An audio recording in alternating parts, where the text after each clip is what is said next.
Hello, everybody. Please take your seats.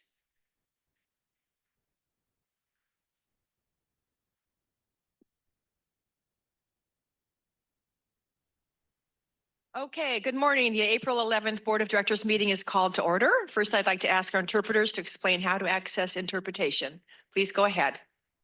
Good morning.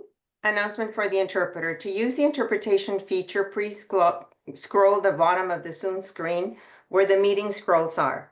Click on the interpretation icon, the world, and then select English as your language.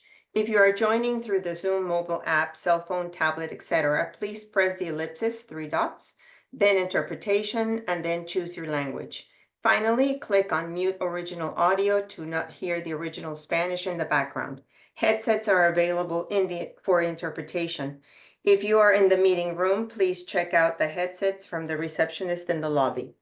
Buenos días, aviso por parte del intérprete. Para hacer el uso de interpretación, favor de desplazarse a la parte inferior de la pantalla de Zoom donde aparecen los controles. Haga clic en el icono de interpretación, globo terráqueo, y seleccione Spanish, español, si está utilizando la aplicación móvil de Zoom, celular, tableta, etc. Presione los puntos suspensivos, 3 puntos, luego interpretación y luego el idioma. Si no desea escuchar el audio original en inglés en el fondo, por favor seleccione Mute Original Audio, silenciar audio original. Contamos con auriculares en servicio de interpretación si se encuentra en la sala de reunión. Favor de pedir los auriculares con la recepcionista en el vestíbulo. Gracias. Thank you.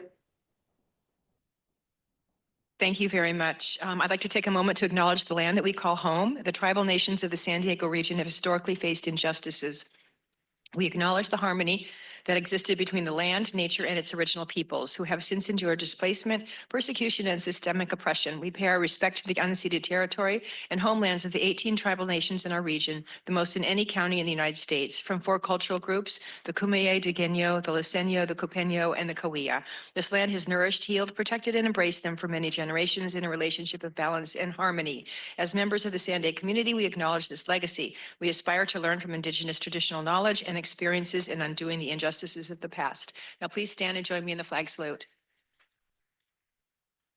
Ready, begin. I pledge allegiance to the flag of the United States of America and to the republic for which it stands, one nation under God, indivisible, for liberty and justice for all.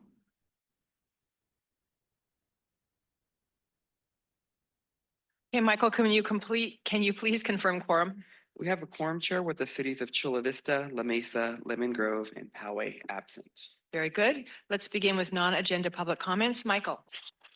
As a reminder, regarding public comments, they shall not use loud, threatening, profane, or abusive language that disrupts the orderly conduct of the meeting. Disorderly conduct that disrupts, disturbs, or otherwise impedes the orderly conduct of the board meeting is prohibited. Per our board policy, the amount of time allowed for each verbal public comment is determined based on the number of agenda items, the complexity of those items, and the number of persons anticipated to offer comment. This allows us to hear from as many people as possible and to complete our business while we still have a quorum. So based on those factors, the chair has determined that today's meeting, each member of the public will be allowed 2 minutes for their comments. First up, we have Parita Javier, followed by Cesar Javier.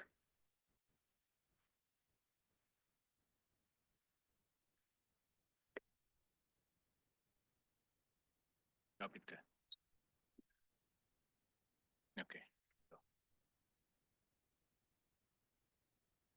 To whom it may concern.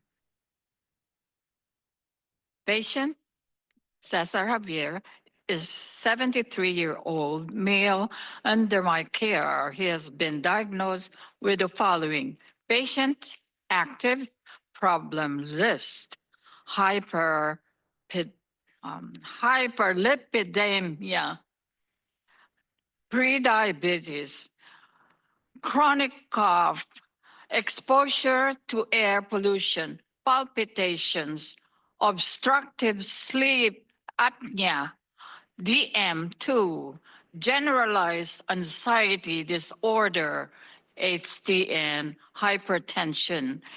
And the last one is ventricular tachycardia, non-sustained. He is ongoing. Symptoms can be related to his ongoing stress and environmental exposure to toxic fumes as reported by the patient. My patient, Purita Javier, and this is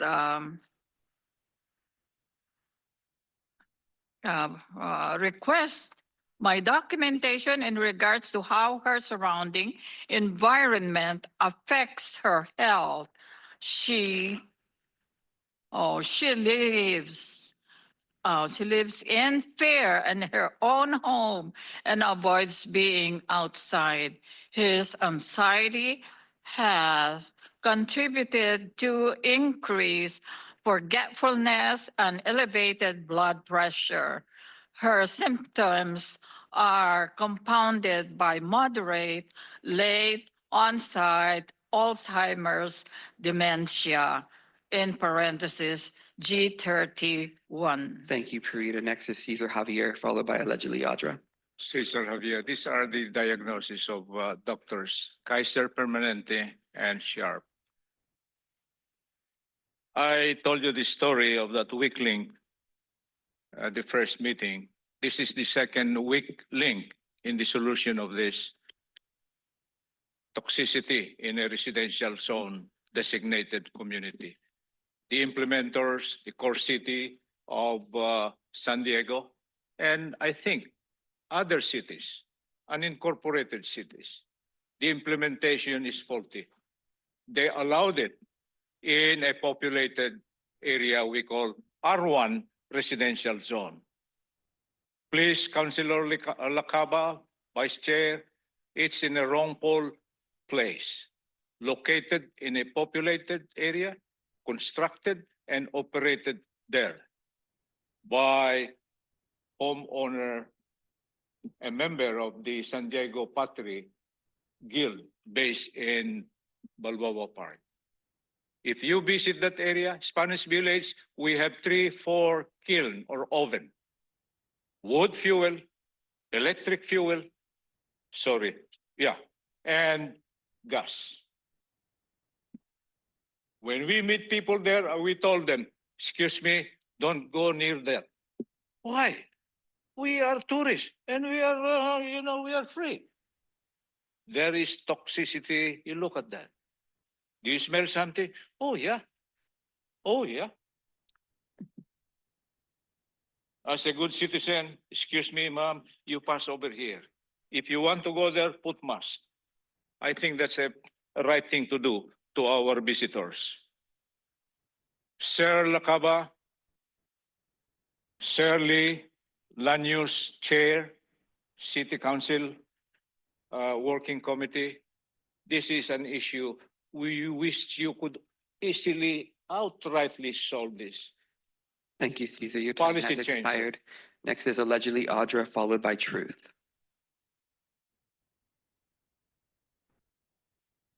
Howdy doody. So wondering how many of you know what's really going on in your communities. A lot of people don't. A lot of parents don't know what's going on in the school boards.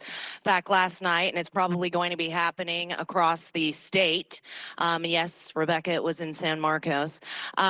The school board was passing protecting sexual predator information, which means the sheriff is also complicit. Now, they were told that they have to do this. They have to pass it. So they didn't even really understand what they were doing, but it didn't really matter because they had to pass it, so they did that. And I'm wondering how many of you know that that's going on in your community, and if it bothers you. And if it doesn't, it should, because children are at risk when we're sitting there and hiding sexual predator information.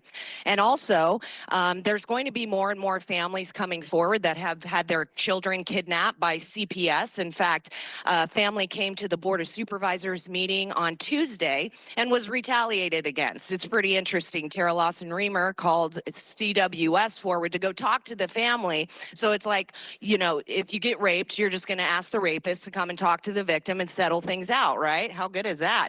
And it was interesting that the mother the very next day was denied her visits. with her child. And then the next day, when she was able to actually have her visit, she saw that her daughter's vagina was red and swollen. Now, she has an UTI. That is actually signs of sexual abuse because they were put in caretakers' hands that they don't even know. And it was either going to be that, someone they don't know, or Polinsky Center, which we know has been abusing children for decades. 50 more cases have come forward, and that place is still running, right? Good thing. But it's interesting because they want to take the children out of the country, and because they didn't, the little girl has potentially been sexually abused. So all of you need to be mindful that when parents start coming forward and redressing you guys about the atrocities that are happening, that you don't call the predators and have them go talk to them so that they then retaliate. Something needs to be done, and this is completely. Thank you. Your time has expired. Next is Truth, followed by Paul the Bull online.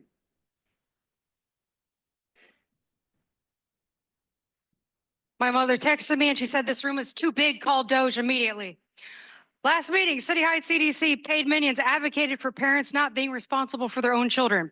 If the parents have jobs, why can't they pay for their children to take transit? If a bus to school is needed, there's a thing called school buses, which they should be demanding their school districts provide. 9-year-olds are currently riding those trolleys by themselves with drug addicts on board. It'd make more sense if there was at least a guardian required plus extra security for the $6 million YOP program, which the county contributed to last year, which actually means the total was $9 million. That's about 10% of SANDAG's capital reserves. To modify, quote, historic Mayor Ron Morrison, that's your child. You need to be taking care of your child, not the residents of San Diego County. But Robin Joy called it supporting our youth. That's a nice way to say there's 3% of the population, which are low income, that are double paying for public transit because others will not pay. Terry said she got to ride with a new culture. Yep, with no choice in the matter. And if the bus is filled with those riding on the taxpayer's dime, then too bad for those who actually pay. And there's a difference between North County University kids and the delinquents who don't care if they leave the place trashed. And latchkey Kevin, today's reality is now you can get jumped while waiting for a trolley. Just ask 15-year-old Chico's parents. He was stabbed to death at the 32nd and commercial stop by his fellow teenagers. Some would call you guys privileged, but I'd actually say completely out of touch with reality. Here's an example of what children are currently exposed to. Here you can see these children witnessing an everyday occurrence of an EMT overdose at 12th and Imperial. And this is the least worst sight I can show. How about the guy I saw rolling a joint on a trolley, or the guy talking about he was going to kill people? Is that child friendly? I don't think so. The argument for social welfare transfer for children is opportunity. What about adults who work? Do they not deserve equal opportunity public gifts? The answer is socialism kills the American foundation of earning your own way and not expecting others to prop you or your children up. Is SANDAG in the business of public transit or mass transit? You need to figure that out. Gil, you're the closest. You answer. Thank you. Thank you. Next is Paul the Bull online, followed by Consuelo.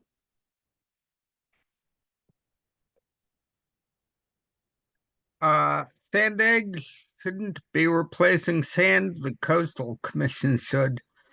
The Union Tribune says this sand replacement thing is 3 times the amount of sand and 10 times as expensive as previous projects. It also says that the current project will dump sand on Oceanside and Dana Point in Orange County. So a $260 million project on about 18 beaches, that's about 14.5 mil per beach. OC has 3 beaches, which means we're paying about 40 or 50 mil extra. Will they compensate us? And OC has its own counterpart to SANDAG. Why are they even coming to us? Apparently, plans are to get the sand from the ocean, which would be a major disruption to marine life. And also, by the way, marine researchers, diver tourists, other tourists, maybe even our own fresh fish supply. And if you're counting on tourist revenue to fund things, there it goes. It also says southern Oceanside Beach is eroded down to the bare rock, raising the issue of how often does this need to be done? Will the costs keep increasing? Is it practical? Also, we are minding our own area for sand destined for other counties outside of SANDAG jurisdiction. We need a robust discussion about this project and its feasibility and where the money will come from. not a piecemeal game of Escaladio. And that kind of sucks that the coastal cities have to pay for this beach restoration while everyone uses the beaches. But thank you. Thank you. Next is, SANDAG. Hello? Go ahead. Sorry, Paul, go ahead. SANDAG is all about waste, fraud, and abuse and not keeping promises, but you can't be spending money like this with so many budget uncertainties in the works. Thank you, Paul. Next is Consuelo.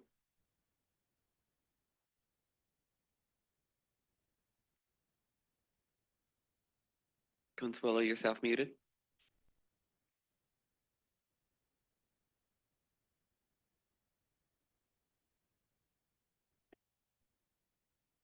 Consuelo. Oops, hello? There you go. We can hear you. Go ahead. Okay, great. Thank you. It was my phone. So Consuelo here. First off, I must address the absolute appalling, disgusting behavior of the National City Council member Marcus Bush towards Mr. Javier.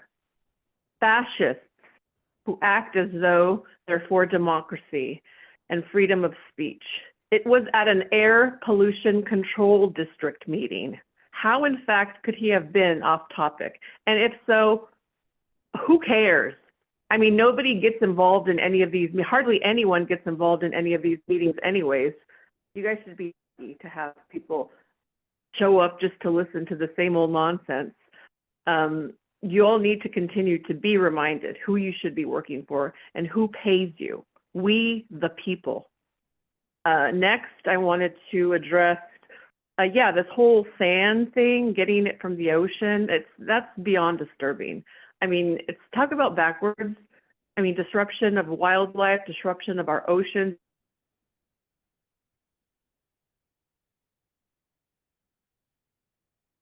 Consuelo, we seem to have lost you. Are you still there?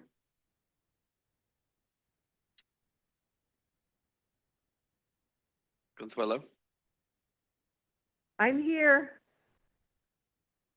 Well, can you go back to where you lost me? Because I was... You seem to be muting. Okay, can you hear me now? Yes, go ahead. I'm not sure. Okay, so where did I leave off at? I talked about the fascists.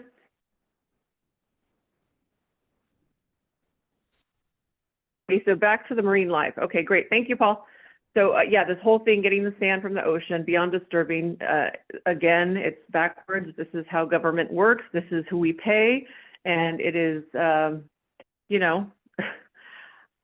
if more people got involved to see how, in fact, you use our hard-earned money, it would be a whole different game. But till then, you got the regulars, the people who are concerned, who are doing it for free. And it's pretty sad. What else do I want to address besides Mr. Javier? And there's so much to address, really. But that's all for now, and I will stop there. Thank you, Consuelo. Next up is our last public speaker, Blair Beekman.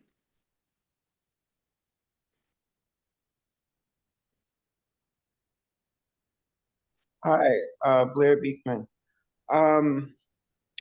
I've been traveling since late February through Mexico. I started in Oaxaca, and I've been slowly moving northward through Guadalajara, through Mexico City, when Mario was there, in fact. Now I'm in Hermosillo in Sonora, and I'll be back in San Diego next week.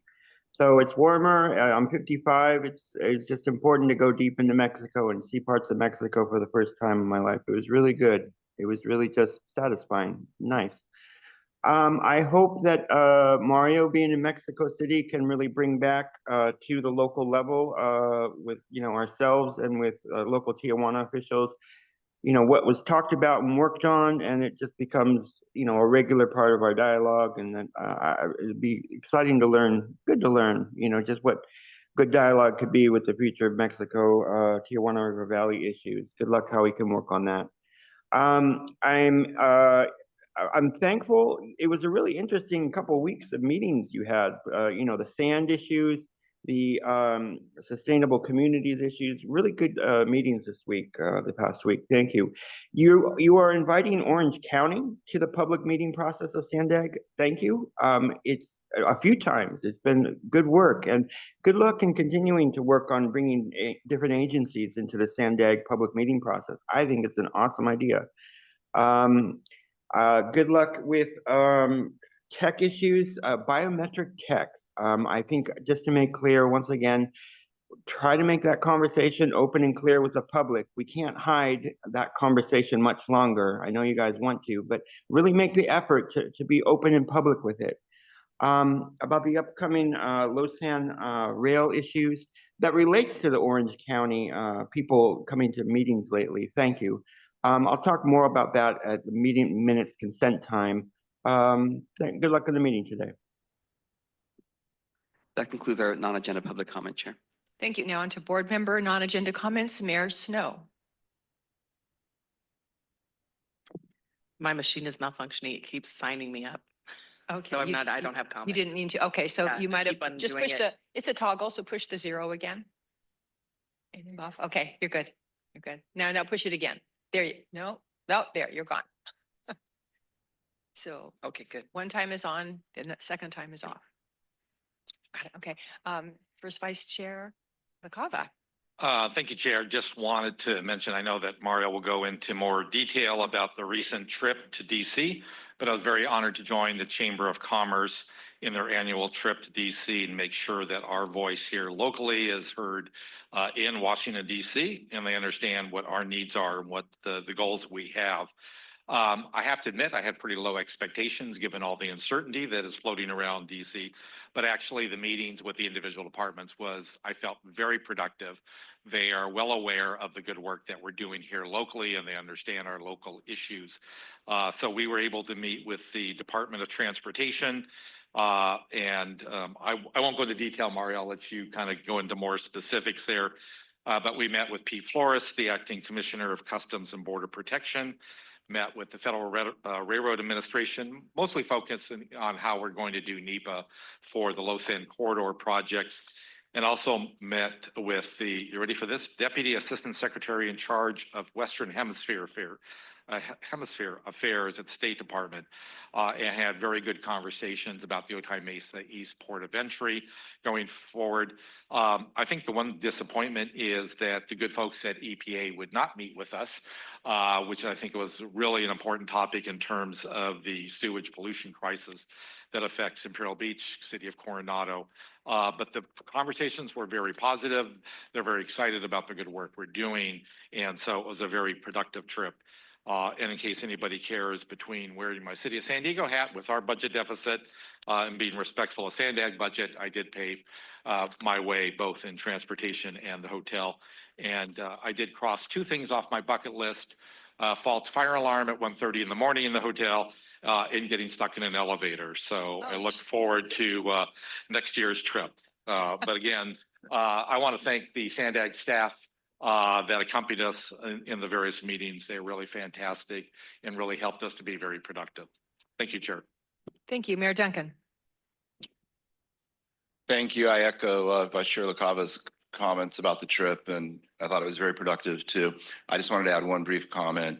I was fortunate, along with a couple of the advocates on the sewage issue, to have a chance to meet at EPA for 2 hours on the issue. And in my opinion, it was the best, most open and frank discussion we've ever had. There are many things that are up in the air, in Washington, D.C. right now, and the administration is still deciding multiple things. But I just wanted to state for, people who heard your comment and in the room that there was a fantastic meeting with the DC EPA people, as well as the Region 9 local EPA people who were there via Zoom, and some follow-up meetings are occurring. So I'm thankful for that. But I agree the trip was wonderful, and I was glad to be there. Thank you. Very good. Okay, so I'd like to welcome everybody to our new boardroom. We are aware of some of the shortcomings, one of them being the sound system. That will be fixed. We've got echoes when we speak. We understand that. It's kind of hard to hear the folks who are online. We're going to be fixing that. We're also aware of how far away Hello, Gil. People at the end of the table are, and by summertime, we're going to have this all fixed. After that's done, we will be adjusting the monitors so that the public and we can each see them. We will have different technology at our places, and so we'll also have the presentations in front of each of the board members as well. We do have a little ambiance with the trolley going on behind us, which is appropriate. I think that's kind of a good thing. The voting technology is the same, so we'll still use the same little handheld devices. And let's see, the parking spaces, actually, we had their room to fit in a car, which is also a nice, refreshing thing. And we will definitely be taking your comments on things that you see that we could improve. Finally, I'd like to welcome Councilmember Judy Fitzgerald from Escondido to her first SANDAG board meeting. Welcome. And now I will turn it over to Mario for his update. Thank you, Chair. Well, echoing the chair's welcome to the very first Board of Directors meeting here at SANDAG. I think one thing that we need to highlight is there was an extraordinary amount of work and effort the staff put in to have these accommodations. And I really want to highlight all the work that was given, that has been put in, our media team, all the efforts they put in on this equipment. I was coming after hours and they were going under everywhere. They were on the floor trying to connect everything. It wasn't just setting up a boardroom, it's bringing in the entire offices for 400 and plus person organization to function, which is our third and fourth floor. That's not an easy task, I can tell you. Like we've said, in sometimes one of the most stressful times in an individual's life is when you're moving. And this was happening here. We are decommissioning the old building. We were bringing in staff that had been working remotely and making accommodations. So kudos to the entire SANDAG team who made it happen, our media team, everybody, IT team. It's a huge lift that I can't stop saying how proud I am of the team. Definitely, we did go to Washington, D.C. With the San Diego Chamber of Commerce annual delegation trip. Vice Chair LaCava was there, Mayor Duncan was there, Ann Fox from District 11 was there, and actually accompanied me at most of the meetings because a lot of our partnership is ongoing with all the different work, as well as the chair for the airport, Mr. Cabrera was there also, as well as other representatives. So it was a great trip. As it was mentioned, we have multiple meetings on DOT. We did discuss procedural items, but we highlighted the grants that are right now on standby. But we are seeing movement. Actually, one of the first grants has been now awarded. The grant agreement has been executed. That is Otay Mesa East. The $150 million grant has been approved now to move forward. And you will be seeing the team coming in with the first tranche, about $36 million for non-intrusive inspection equipment that the grant was approved. We've already been getting a request for information at other grants like the San Diego Bridge, another infra grant. We also highlighted the Chula Vista grant for Palomar that's also on standby, or as well as the Besta Street project. So I was very happy with the outcomes of our meetings with DOT. I don't know, Ann, do you want to add some items on that?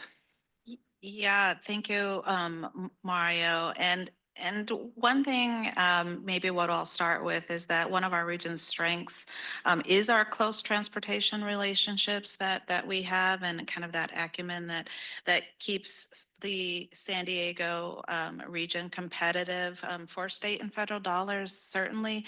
I do also want to thank all of you here for your partnership support, and even the pushes that we get to make sure that our transportation system does work for all of us.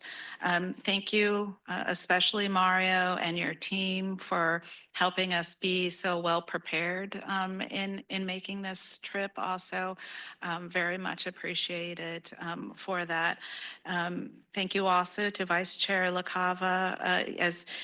As you had mentioned, took some agility in getting there and leading us through this delegation. So thank you and appreciate you for that.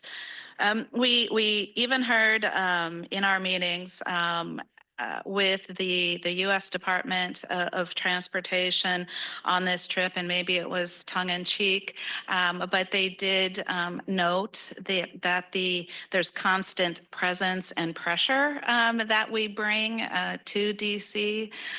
So I don't know how to necessarily take that, but I'm going to take it in a positive way that we are there and kind of continuously putting our thumb on our issues for sure. And I think that is why we have important projects like Otay Mesa East, Losan, as they go through and continue to get support from this administration to the next and the previous.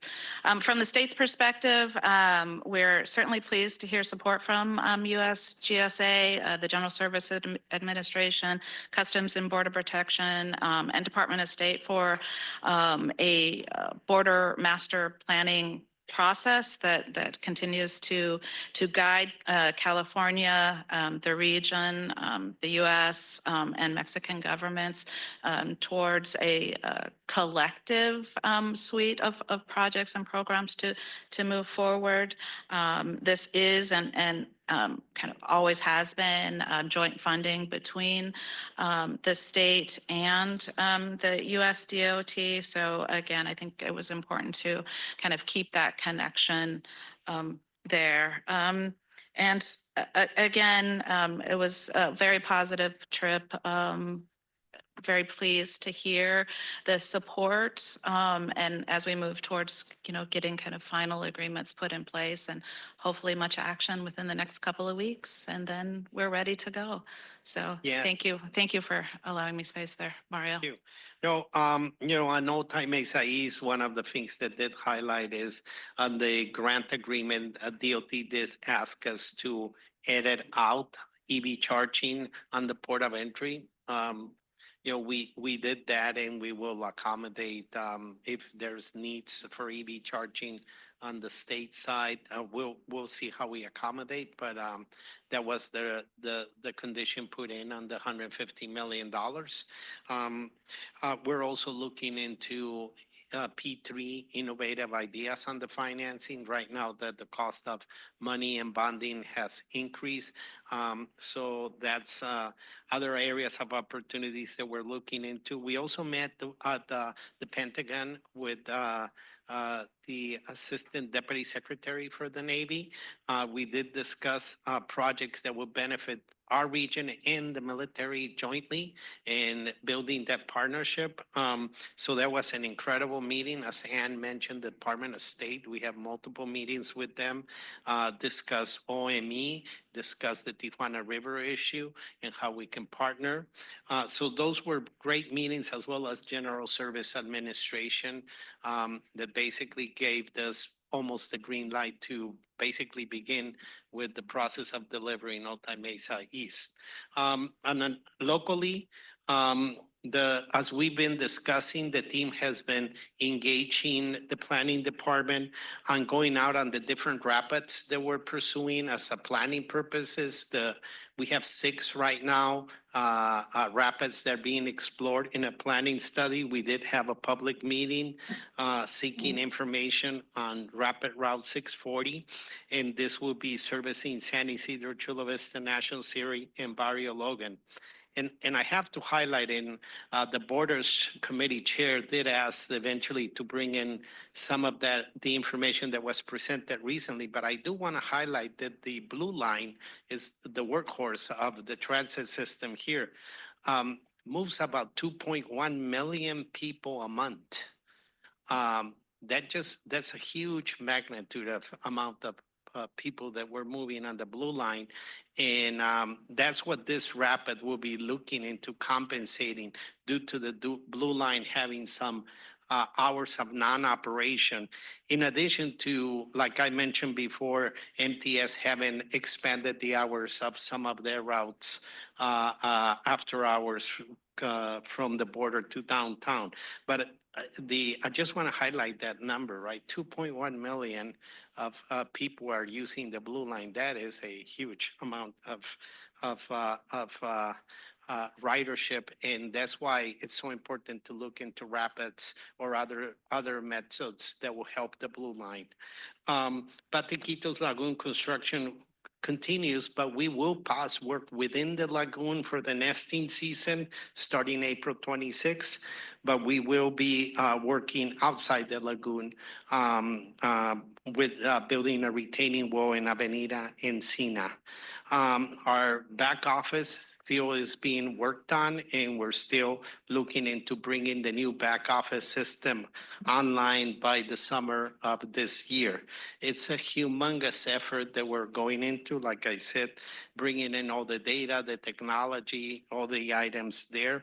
We've also added a retired annuitant that's helping us facilitate those discussions between all the different teams and the consultants to get through to this finish mark here. The nationwide text and email scam still continues on toll roads, and now they're going into parking. So people are maybe getting text messages talking about, hey, you didn't pay your parking space or whatever. It's nationwide. That's an issue that's going on. Actually, in the DC meetings, we also had a meeting with Homeland Security, and it was one of the points of discussion about this cyber scan. So I just want to alert everybody to stay alert. Bike Any Day, Anywhere Day. We have about 1,400 registered people. It's going to be in 3 weeks. It's coming. It's May 15. We'll have about 100 pit stops. And I really want to appreciate almost every member agency has applied to have a pit stop in the routes. So really appreciate. And to audits, I just want to give to the board an update on our different audits. We have about a dozen audits going on concurrently here at SANDAG, and it could be from our internal auditor, it could be from the state, it's from FDA, it's from our external auditor in the area of finance, and there's some more. So I just want to highlight that because it does take quite a bit of resources from our teams to get that information, and those teams are the ones who have to also be delivering work at the same time. So we're figuring out how to balance those different needs as we don't scope the audit work that comes in, because we don't know sometimes when we get a notice of an audit coming externally. So we haven't scoped or calculated the work that could take away from a person, individual, I call it a PY, of a person working. So we're balancing that and trying to figure that out. And finally, again, welcome. Thank you. Very good. We'll now move to consent. Michael, do we have any public comments on consent? We do, Chair. We have 3 public comments. First up is allegedly Audra, followed by Truth.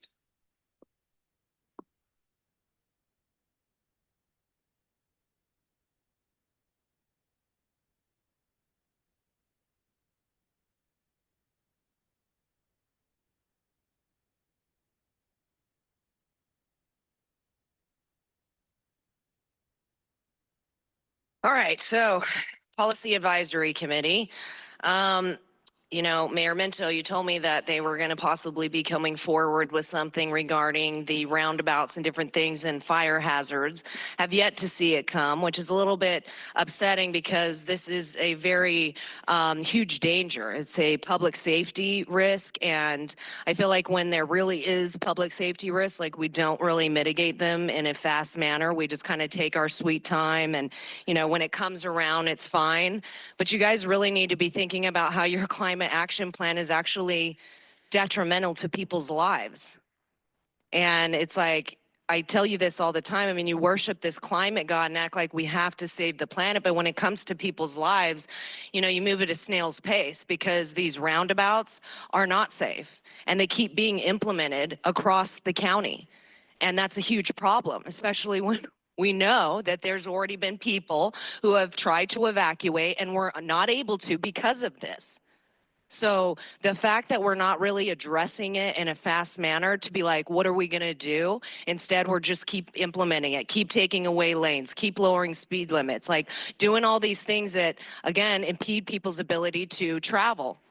And that's a problem because, you know, even the electric vehicles, you know, when there's fires, it's like those are going to combust and it's going to make it harder to even put out the fire. So, I mean, we do things on one hand saying like this is going to be better for the people, but in reality, it is not. And I mean, do you guys all want to be responsible for the death of like hundreds, if not thousands of people? Even one person? What if it was somebody in your family that was the one that was to perish? I'm sure it would matter then.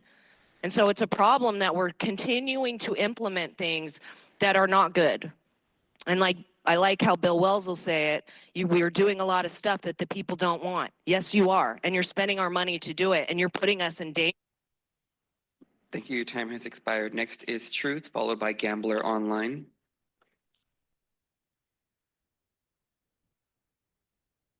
Item 2, please note in the minutes that Esther has been absent a number of times now. You're not going to become an attendance problem like the county, are you? I'm glad the censored comments fiasco was addressed in the minutes. Hopefully that policy will remain in place for all potential future flubs. Although next time Mento has to step in and provide solutions, it'd be nice if it didn't happen while Rebecca is speaking.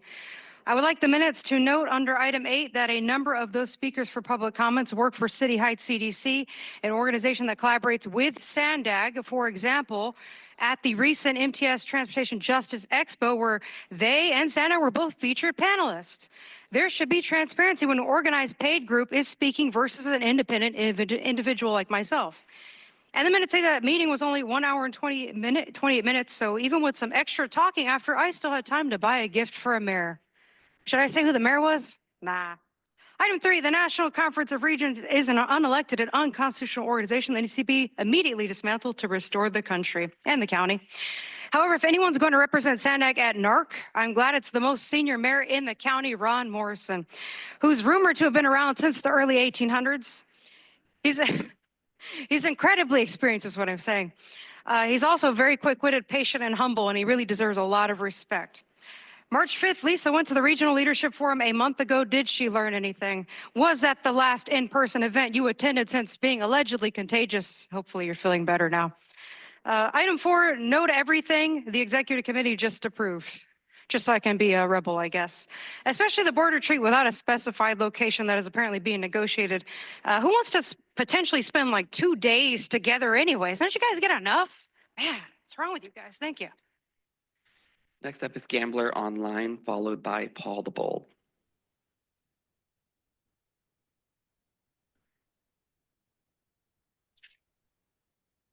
Hey, how you guys doing this fine and lovely day? I love the new tariffs. That means like electronics are gone and all that stuff. Can you guys please spend as much money as humanly possible? Because I would love for California to be absolutely broke.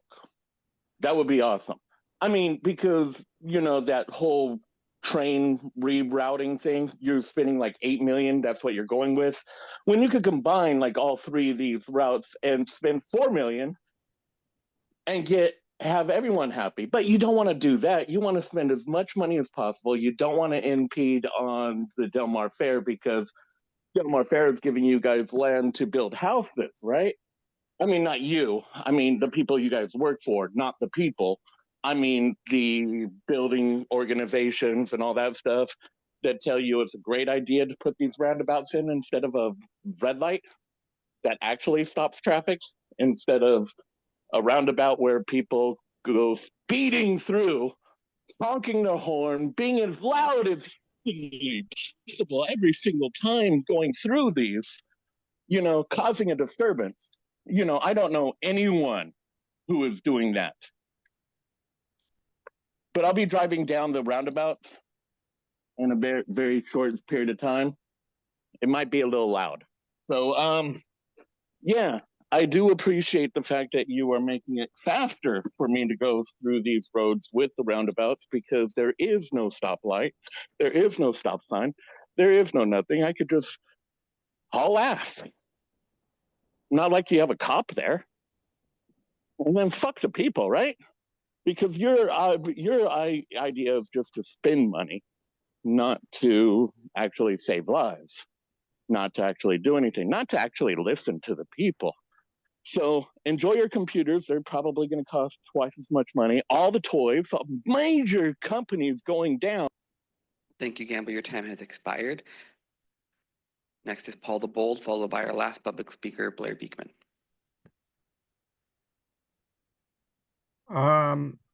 Yeah, with Paul the Bold. With all your audits, maybe you should make a budget printout for the auditors. And Consuela's hand was raised, by the way. As long as you're, meetings and events, as long as you're sending people to important meetings like policy discussions where you determine a legislative agenda, there should be a brief discussion in the attachments of what the results actually were. Policy Advisory Committee. I really hope that the executive committee approved the draft agenda as you claim they did before they actually even met without a revision. But I think they both needed a bit of revision, to be honest. Approval of the minutes. Back to the list of names, like the Oscars and who did what on the consent agenda, which was consented to. Surprise! And I was disappointed, but not surprised that the discussion of the OIPA recommendations and policy changes was deferred. Sounds like you'd rather keep it a secret, sort of a Trumpian punishment for what you don't like. When you admit details, it's one way of dissing the public to make them spend their precious time listening to tapes or searching records to see what actually went on. There should be a summary right there in the minutes. That's what they're usually there for. I'm glad to see a bit more detail. Thank you. Next is Blair Beekman, followed by Consuelo.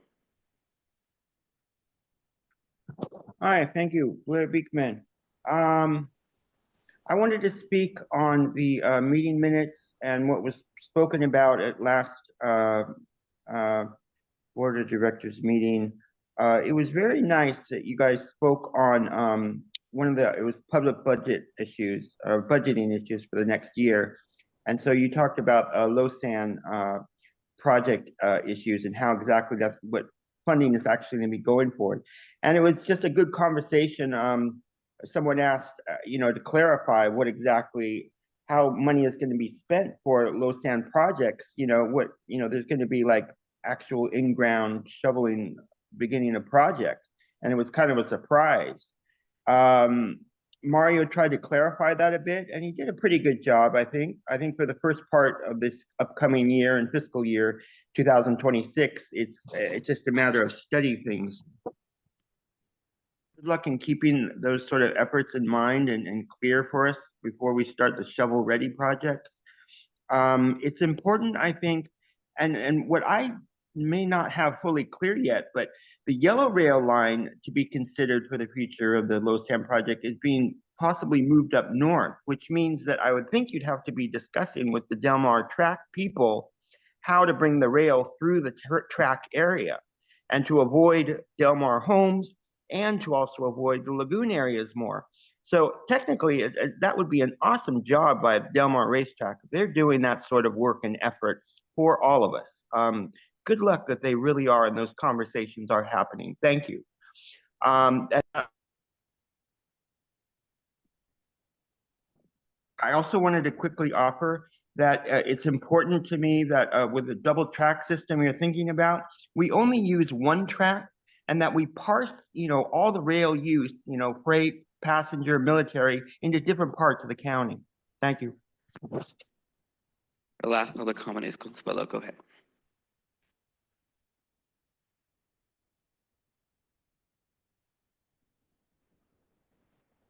Okay, yeah, so thank you for taking my hands up.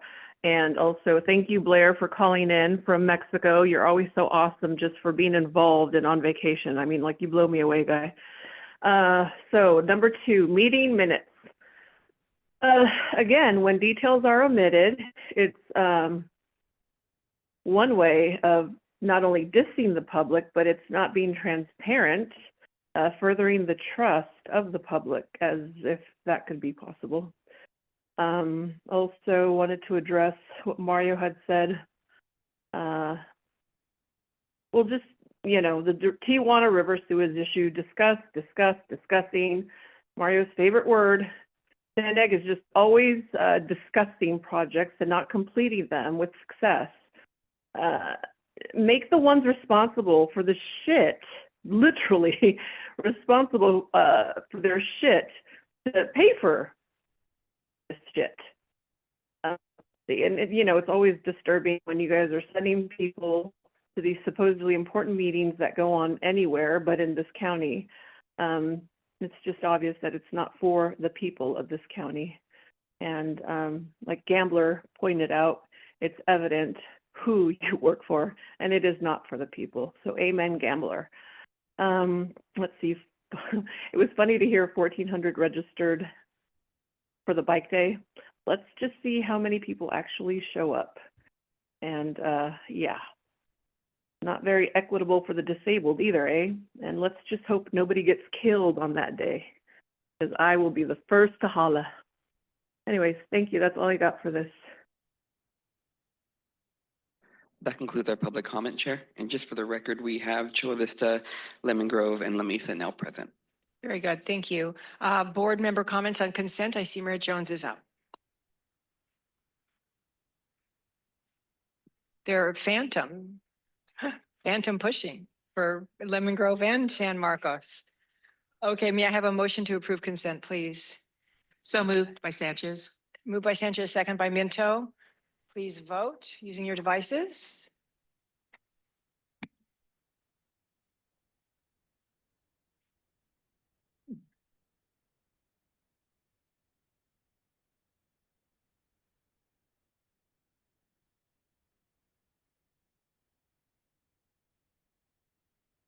Let's see, county, you have voted. Is there anybody missing, Michael? We're good? Chula Vista? Do you want us to do this again? Vote again, everybody. And the white box on the screen indicates that your vote has been captured. Carlsbad? Carlsbad and National City.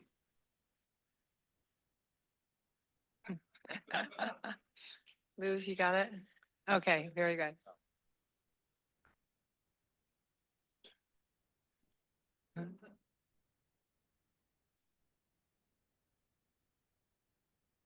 Drum roll.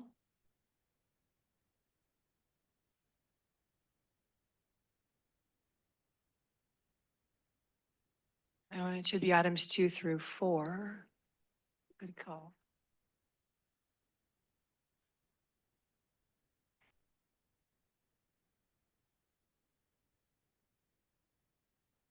Birthday hitch.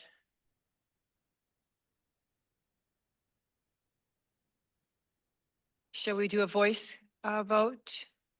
Michael? Maybe just any opposed? I hear no opposed. Any abstentions? I hear no abstentions. That motion passes unanimously with those members present. Very good. All right. So now we're on to the next item, which is the general counsel hiring options. Please note the time. It's 11:24. So we have about an hour and a few minutes to get through this very important item. I'm going to turn it over to Julie Wiley, and then we'll take public comments. Yeah, in opening up a little bit, Julie has done an incredible work on the different policies. And this presentation is on basically the general counsel reporting to the board, as you have asked us to come to you with different proposals. I would invite the board to focus on the options in the policies the policies in front of you, but the policy could change or get tweaked based on the alternative that is selected. So, the robust conversation should occur more on the options that we're presenting in front of you and any other that you wish us to pursue. But this is a commitment that we had to bring to the board, the subject that you mandated us to do. So Julie, take it away. Okay, good morning. So my name is Julie Wiley. I'm former general counsel for SANDAG, and I've been hired as a retired annuitant. So I'm helping out with this project and several others. So I'm going to start with some ethics law. And I know you're all just raring to go on that. So the California Rules of Professional Responsibility are the laws that apply to attorneys in the state of California and their ethical responsibilities.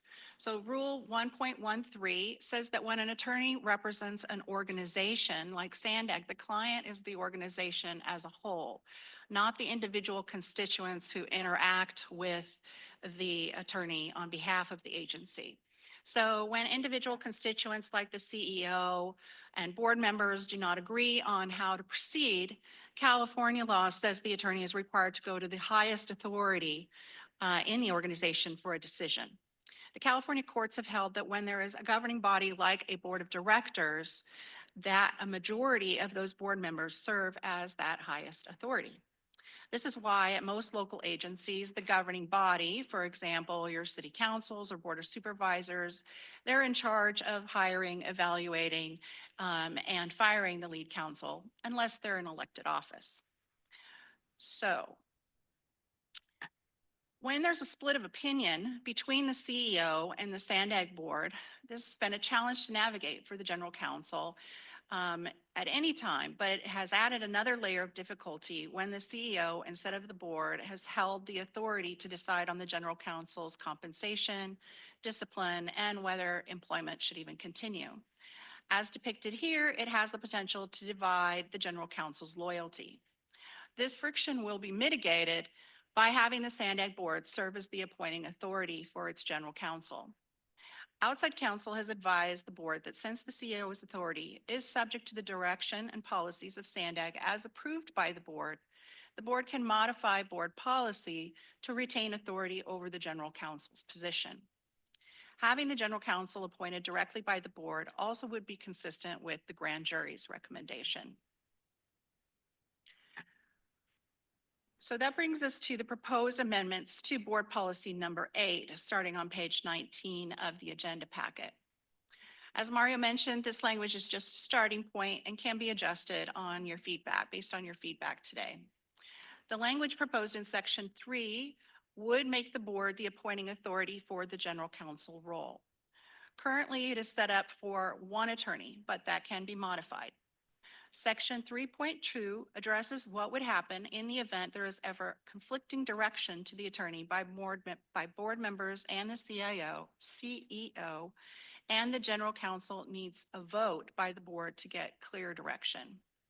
Section 6.2 has been added to address an OIPA recommendation that SANDAG ensure more contract documents are getting reviewed by the Office of General Counsel.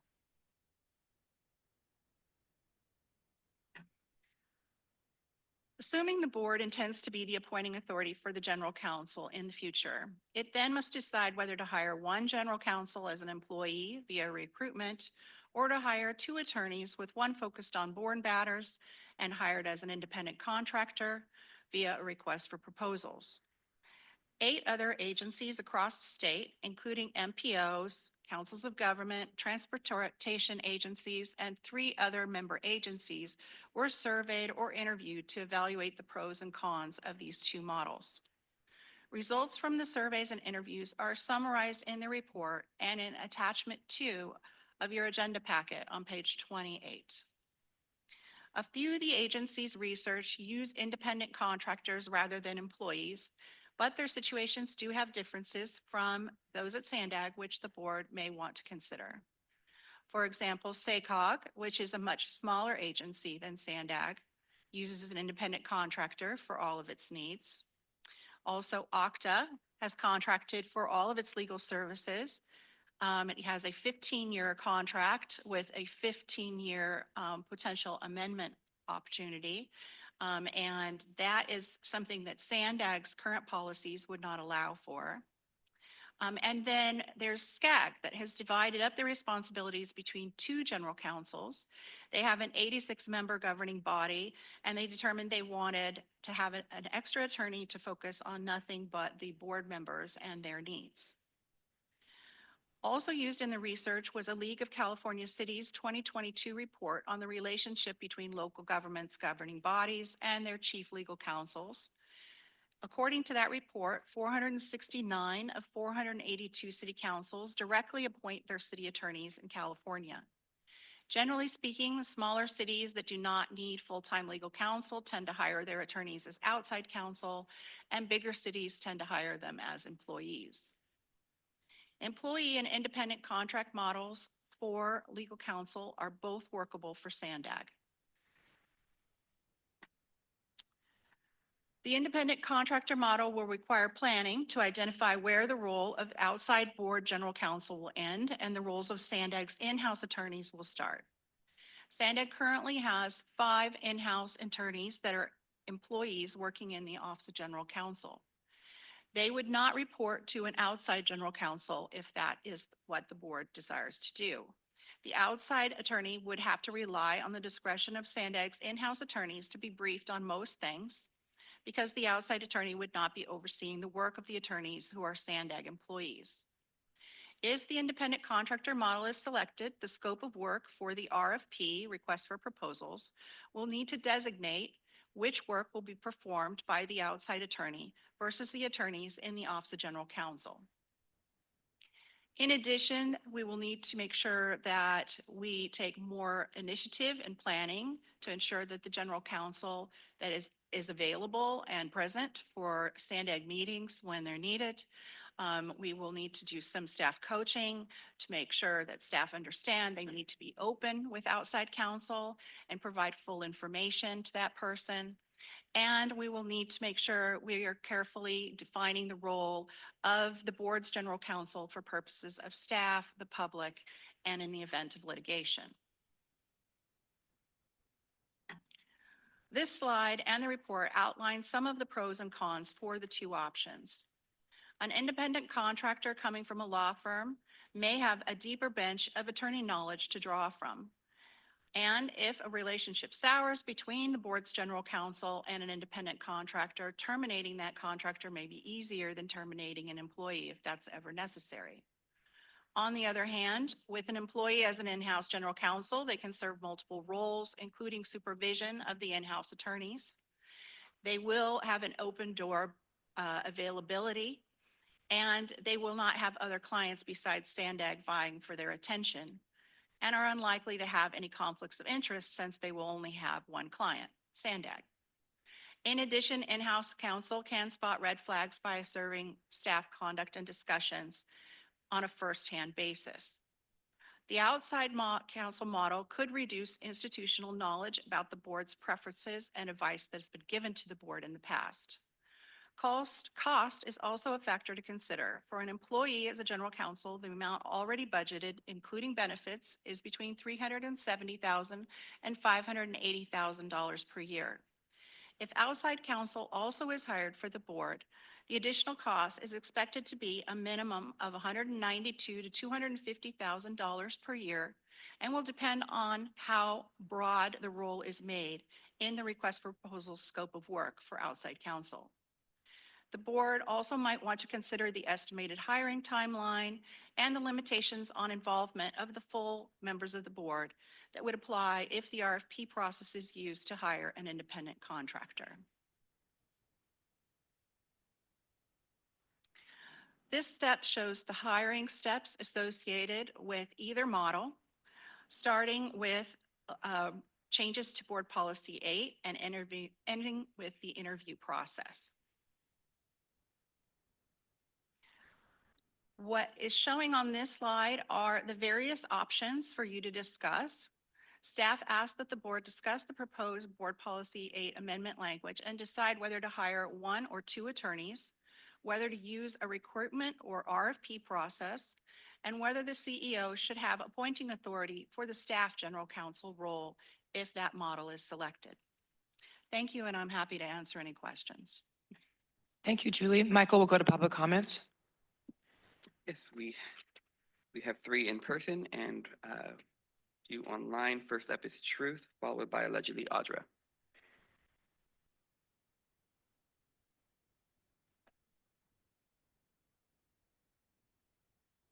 All right, hiring counsel as an employee via recruitment could lead to a long wait time and political games, like timers. The positive would be that they'd be able to learn about SANDAG and maybe there'd be a faster firing process, but I've never seen SANDAG do anything quickly, not even the timer. And I could see more games happen with a majority trying to get somebody hired or fired, especially behind a closed door session without public details on any criteria to justify any decision. That already happened with the picking of the current CEO. In fact, I think things were also leaked.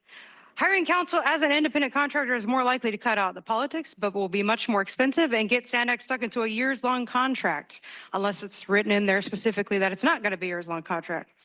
But the attorney really never was the problem for this board. The real problem has always been the people on this board, with the majority in the past eager to be unethical in every decision. So what steps have those of you who've been here a while taken to be different? What duty of loyalty have you shown to those not elected? Some of you have definitely given mixed signals, sometimes a stop sign even. The California Rules of Professional Responsibility Rule 1.13 says that any attorney in government represents the entire board as a whole organization, not just a CEO, which means it's the past 2 chairs who allowed those political games to occur. And that includes Lisa, who never spoke out against any of the corruption that happened before, for the record. Also, who hired the previous general counsel? Was it the entire board? Why wasn't someone of good moral character chosen for the role? Someone who would have chosen to do the right thing, ethics over money.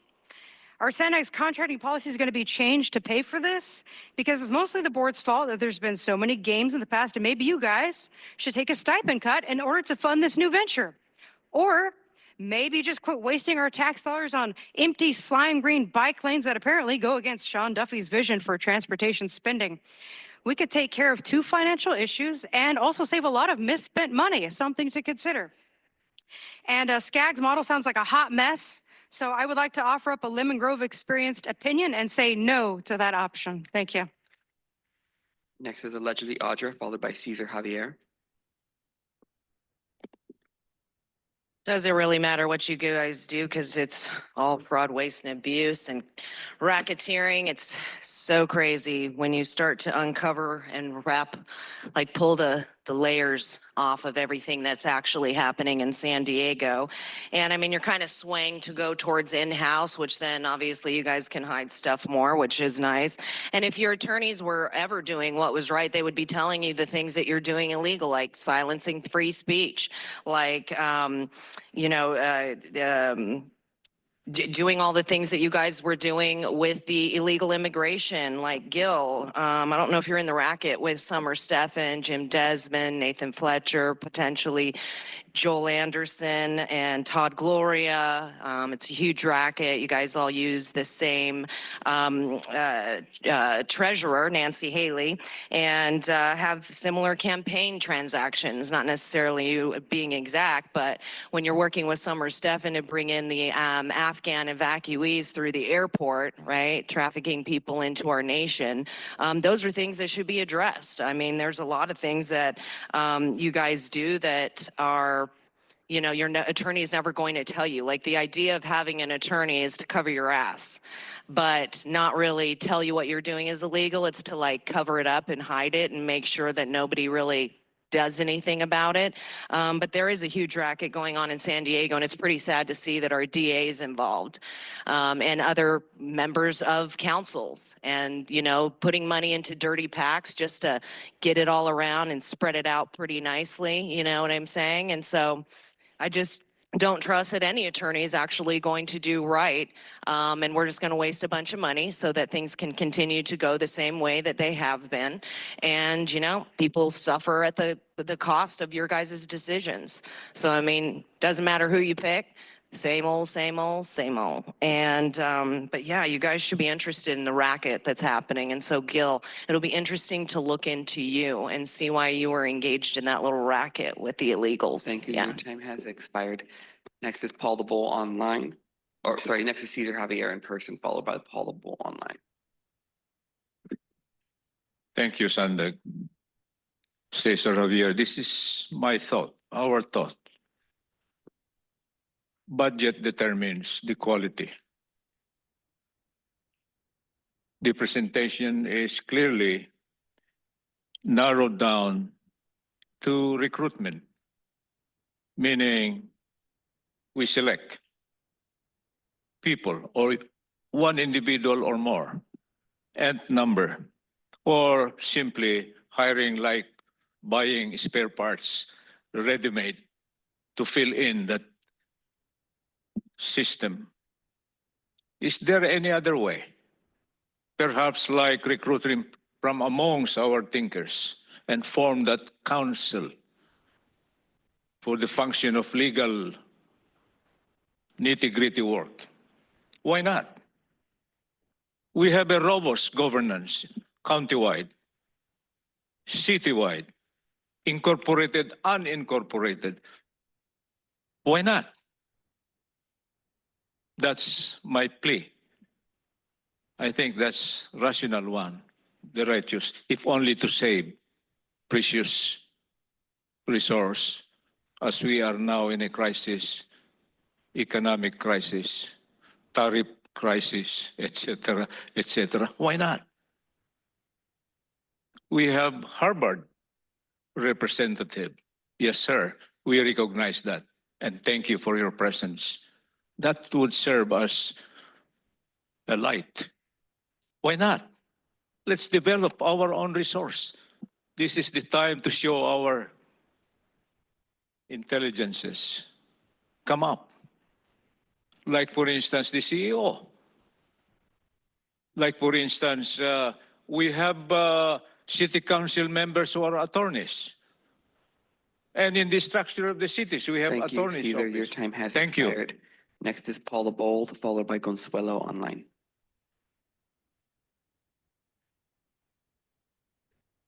Hi, I'd like to have known what Caesar's last sentence was, but anyway, don't know what happened to the other policy recommendations. Another secret, or are you just unprepared for constructive change in the next few years, or maybe longer? I think that the amendments to board policy number 8 are great. Adding specific responsibilities to the role of general legal counsel is a great idea. And that it's great that he's directed to offer the same balanced legal advice to all parties in case of a dispute. Sounds like an outside counsel, on the other hand, means more expense. And if you need to brief him, I don't think he'd be really independent any more than, you know, I mean, if you need to brief him, that's kind of a conflict of interest right there. I like that the legal department will be reviewing contracts over $10,000. In this time of budgetary constraints, it's important that contracts be reviewed for accuracy, excess fees, and for the types of errors or omissions flagged in previous audits. I wish there were a public contracts website. Maybe we could help. For legal counsel, it's good to have legal counsel appointed by the full board to ensure that he or she has loyalty to the agency, not a particular person or policy. But East County, not someone who doesn't live there, who should be allowed to vote on the appointment. And you also need a less negative legal counsel than the one who resigned.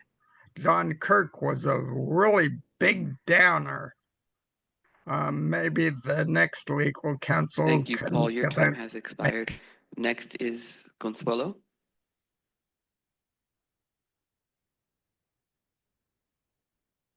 Consuelo, you're self-muted. Yeah, I know. Thank you so much. It's just really tricky to get to that. Anyways, okay, so yeah, see, there you go. Once again, the public offering to help, like Paul, but I believe honesty and integrity is probably not within the qualifications and specifications of who, you know, you're going to be hiring. So anyways, I concur to everything Audra said on this item. It doesn't matter who you get because it's all still contributing to the same old stuff. Haha, you thought I was going to say the other word. Anyways, yeah, so whomever is going to be chosen as this legal blah, blah, blah, they're still lawyers. Gosh, how many lawyer jokes can I say?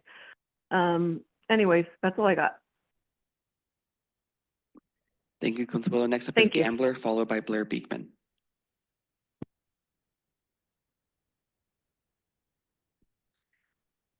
Gambler, you're self-muted. Hey, how you guys doing? Can you hear me? Yes, I'm we can. Go assuming ahead, sir. so. Hey, that's awesome. So if an elected official, you know, that doesn't like what SANDAG is doing, you guys hired lawyers to bypass that. That is awesome. So basically, you got rid of the elected official problem that you guys had by hiring a lawyer that will just focus their attention on bypassing elected officials' decisions. That way, if, let's say, elected officials don't want bike lanes, you guys have lawyers that could go ahead and make sure that their voices are silenced. Quite ingenious. So you guys are a private organization now, and you guys no longer need to listen to the people in that case? That's awesome. Continue wasting our money. Shit is gonna get expensive. Toys, you know, a bunch of people are gonna be losing their jobs, and you're just gonna be throwing away our money instead of investing in stuff like carbon capturing devices, recycling plastic to the basic components, making fuel and graphene. Hell, even using hemp batteries instead of lithium, where we don't need to go ahead and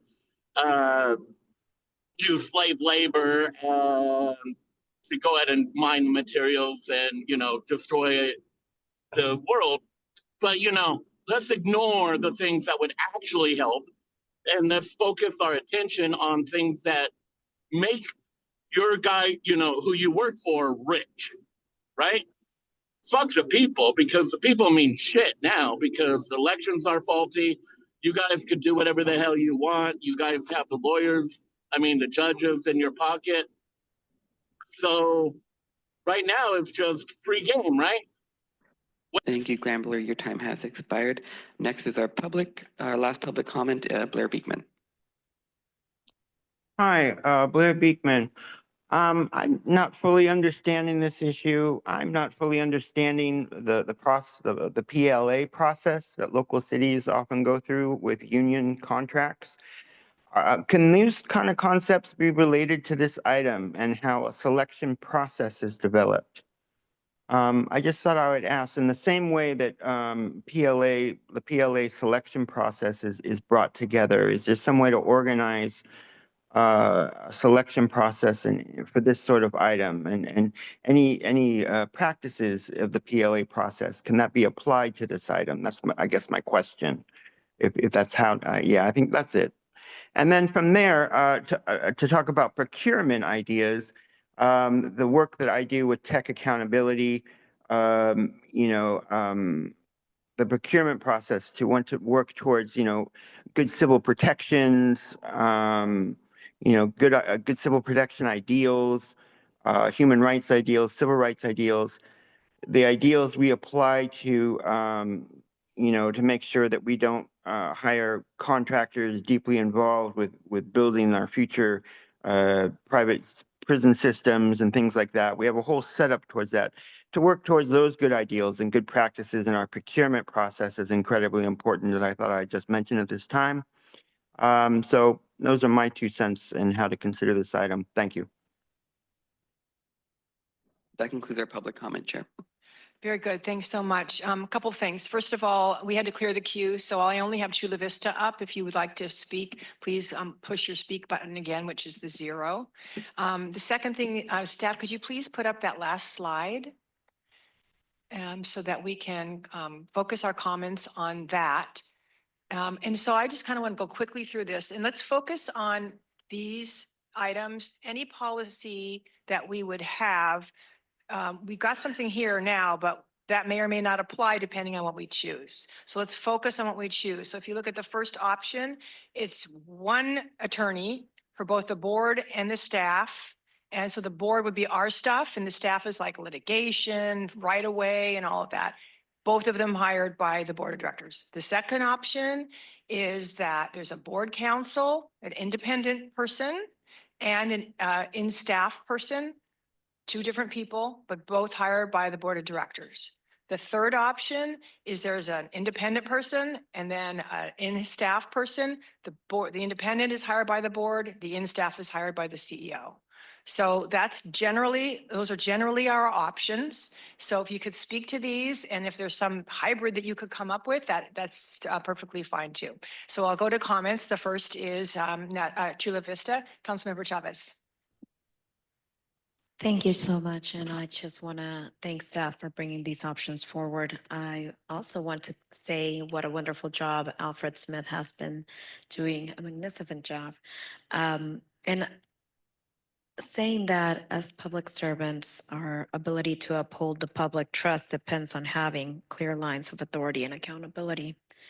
That clarity is especially important when it comes to the role of legal counsel. Given the long timelines and multi-jurisdictional natures of SANDAG's projects, I see real value in having a general counsel who serves as an employee appointed by the board. The structure allows for the development of deeper institutional and local knowledge, something that's essential for navigating complex involving issues over time and allows us for more efficiently serve the public. I would advise that we have an in-house general counsel, but I think periodically we should have people come and audit that general counsel. That's my thought. Your thought is one general counsel that the board of directors hires, and then occasionally we would have another independent external come in and oversee what they're up to. Ideally. Okay, okay, very good. Mayor Sanchez. Thank you. I've had the experience on the city council in Oceanside. For 25 years, we did have a hybrid. We started off with a hybrid. And it was hard because there was not consistency. So we then went into having one attorney who then moved to have in-house. And there was so much, it was so much easier to have that relationship, that accumulation of knowledge, in-house knowledge, and consistency. It's been fantastic. So I would be moving more towards the model option number 1. I will add, however, that if we envision at any time we'll have some kind of a conflict, that perhaps we consider having someone to be able to go to should there ever be a conflict. And those are my comments because I know we want to be short. Yeah, thanks. Yeah, we're being concise today. Very good. Mayor Jones. Thank you so much, Chair. I actually would want a hybrid of option 2. So board counsel hired in-house and then staff counsel as an employee also. So 2 employees.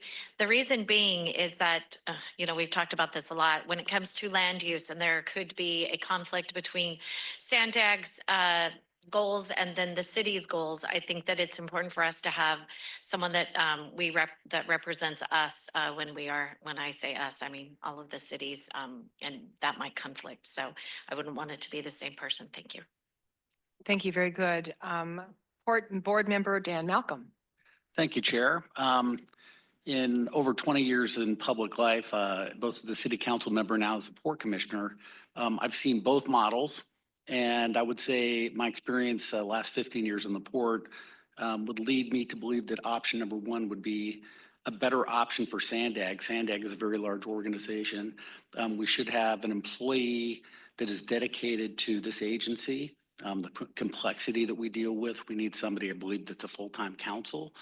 Also, who is totally accountable to the board, not accountable to staff. I can tell you as a port commissioner, seeing it in operation, that does set up a tension between staff and the council's office at times, but that's actually a healthy tension because the council ultimately is responsible to the board, which is the top box of the organization. It's also unclear to me reading the changes to Section 8 that if we do go that route, that it would also be the board to set the compensation and the board to evaluate the performance of the council, because that way that tension does exist, and ultimately the responsibilities is the board's to decide whether or not the council is doing a good job for the organization. So in terms of option two and what we do at the port, when we need another council to represent the board or for some other action, we bring in outside counsel for that action. But typically it's just the general counsel and employee that actually runs the legal for the organization. So that would be my recommendation for SANDAG. Thank you. Council President LaCava. Thank you, Chair. This clearly is Julie Wiley Day, given how much you presented at the Executive Committee earlier this morning. So thank you for all that. Very good work. Let me start off that I'm also supportive of option one. As the former chair of the board of San Diego Community Power, that is the option that we went with, and it really has worked marvelously. It really gave the chance for the general counsel who reports to the board to actually get in and dig into all the work the staff was doing and identify any early problems and make sure that what actually comes to the board for our decision-making was thoroughly vetted before coming to the board. And again, a lot of this to me always depends on who the individuals are. That's really what defines what works and what doesn't work. I just had a couple of quick questions for you, Julie. You mentioned that we do already have attorneys within the Office of the General Counsel. If we in fact went with option one, would those attorneys automatically come under the new General Counsel? It's up to you to write the job description, of course, but that is historically how it has worked. Yes. Okay, I appreciate that. I'm also cognizant, and I think a couple of the board members mentioned that when there are specialized services that are needed, that the identified individual may not have those skills, that we can always do outside contracts for legal counsel. And that I'm also concerned about option two, where you might actually have two different legal interpretations of ordinance or board policies or what have you, and how would the board reconcile between under option two, our counsel versus the general in-house counsel. So I'm prefer an option that avoids that potential conflict. And so I also would be supporting an option one. And then as both the chair and Mario identified, then coming back and re-looking at whatever amendments might be necessary to board policy 8. So I would be supportive of option one. Thank you, Chair. Thank you. Mayor Gasterland. Thank you. So I am supportive of whatever council we have being appointed by our board. So this is option one and option two. Option three off the table. And that's in the spirit of checks and balances, as we've discussed. And I wanted to add to this, I'd like to see us pursue option two for this next year, because there have been times when Alfred has been helpful. And it may be worth understanding the times that Alfred has given guidance to one or another board member. And I'll give an example. When Del Mar realized it needed to abstain in the railroad relocation, Alfred was extremely helpful in figuring that out. Now, it's possible that an in-house general counsel could have done that, but I was navigating being mayor of a city with a SANDAG project going on in it and being on the SANDAG board, and Alfred being independent and separate meant that he didn't have to wear both the SANDAG hat and the board hat, and thus was able to give me clear and genuine guidance. Very good. Mayor Duncan. Thank you. I'll try to be very quick. First of all, thank you for the work you did on this, and thank you to the chair and the CEO and other members of SANDAG for bringing this forward. I'm not going to go in depth into it. I'm definitely not, here to rehash any history or criticize anybody, but for the people who are newer, I definitely felt there was a major problem in the past at times with the former general counsel.